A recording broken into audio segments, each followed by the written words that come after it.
What up, people? It's your boy Chig from Green Eagle Eye coming to you again with a brand new video on Christmas Day of all days. I know. Luckily, I did pre-record this, so I'm not just sat here on my lonesome on Christmas Day. I promise you, don't worry. But for all of you who celebrate, Merry Christmas. And even if you don't, just make use of the time. Enjoy it. Enjoy the day, your family, your friends, your loved ones. So, despite what some people will have you think, some of those miserable motherfuckers out there, it is supposed to be a good day. So go and enjoy it. Let's focus on the game. So the game, obviously, on Boxing Day is Brighton versus Arsenal. And I suppose the theme is we're dropping like flies. We really are. This is a difficult one because this is a game, Brighton away in particular, is always a game we typically struggle with. You know, even if you look back to 2015, where I believe we played them in the FA Cup, we just about won 3-2 there. And that was when Brighton were a championship team. And then obviously you look ahead to last year. So I say last year, it was earlier this year really, but last season in March, they beat us 2-1 when we were on our mist of just losing every single game that we were coming across. Bad fucking times, I'll be real, it was bad times. Nevertheless, if there's one skill we have learned is this season is we've learned how to grind out results, and we're depleting here. We've got, I mean, our defence, even at the best of times, weren't great. But now we are seriously running out of manpower for this one. And also we have people on the edge of suspensions. You've got Lucas Torreira, who's walking that fine line on the edge of suspension. You know, and I've heard people say that we do need him for Liverpool. People, let's not get it twisted. We need him for this game too. I'm not sure we have enough without him. But having said that, a fresh Torreira would be an excellent weapon against an energetic Liverpool side. So for that reason, more than the suspension, it will reflect in my hopeful 1-11. So here it is, my hopeful 1-11 to face Brighton. I don't know how I'm going to do this. Right. People, you may need to remind me who the fuck we do and don't have as well, by the way, because at the time of recording this, I found out today that Mkhitaryan is out for 6 weeks, so we don't even have that option. So keep that in mind. We are going to make complete use of squads here. Squads plural. You'll see what I'm talking about. In goal, I stick with Leno. I thought he played pretty well on Saturday, and I see no reason to really change it. So yeah, I'm happy to stick with Leno. No issue with that at all. He played well against Burnley. Right back. This is where I'm going to start to change things up a little bit. I'm going to go with Lichtsteiner at right back. It's his position. Even though I didn't think Ainsley Maitland-Niles did that badly in that position, I've got plans for Ainsley Maitland-Niles, and it ain't at right back. So for me, I'd put Lichtsteiner at right back. Centre back, I go with Socrates. Man, we got to hope this motherfucker comes through this game unscathed, because our defence is depleting by the minute. So I go with Socrates in defence. Now, the ideal choice would be Mustafi. But the ideal choice, if Mustafi wasn't here and Holding wasn't here, would be Mavropanos. My understanding is this motherfucker is still injured. Fuck it. He needs to learn. I'm going with Medley. I think next to an experienced, big a guy like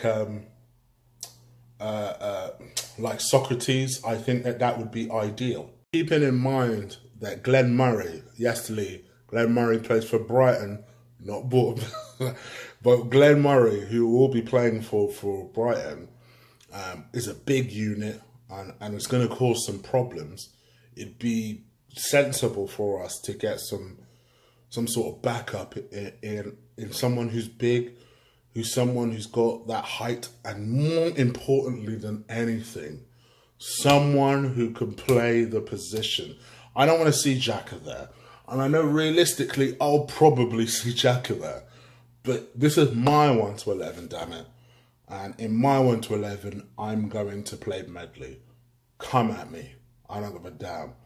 I think the one thing that I did like Wenger for, and I've actually said his name, oh my gosh, it's like the Candy Man, don't say it more than 3 times.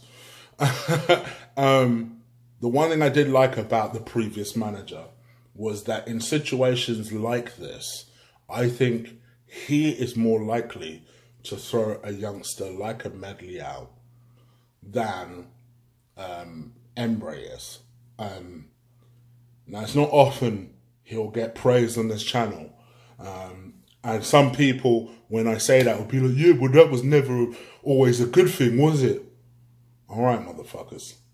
I'm just meaning to say that prior to all of us having this hatred of him, the one thing he was good at doing was, once upon a time, he did give a certain Ashley Cole a tryout at a Champions League game.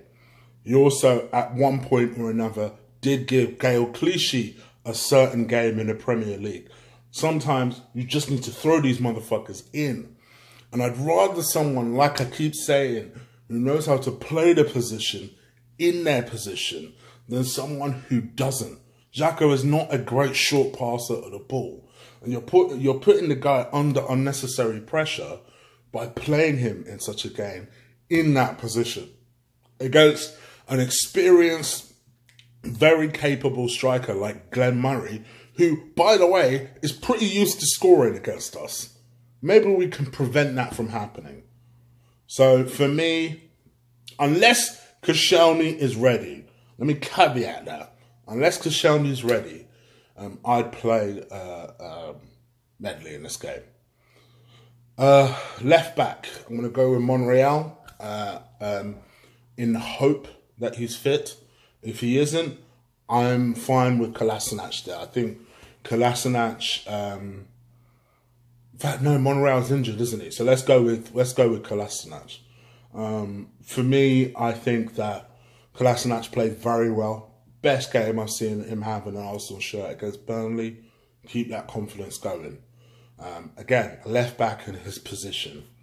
We haven't always had that this season, so let's be thankful. In central midfield, now this is where my plans come to fruition.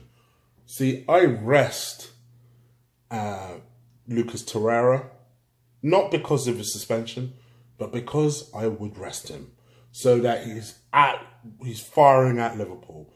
So his energy levels are up because he's going to need them against an energetic, confident, title-chasing Liverpool.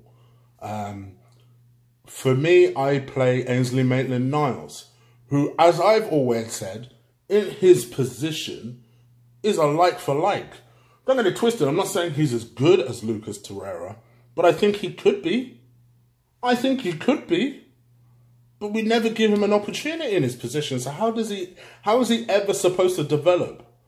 And I'd love to see him there in a midfield pivot of Granit Xhaka, and honestly, probably Aaron Ramsey. I dropped Guendouzi for this game, just because I think Guendouzi's missed some.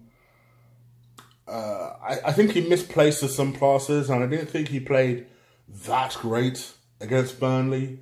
And he maybe needed it against the Liverpool side, and I think this is where you rotate your squad a little bit.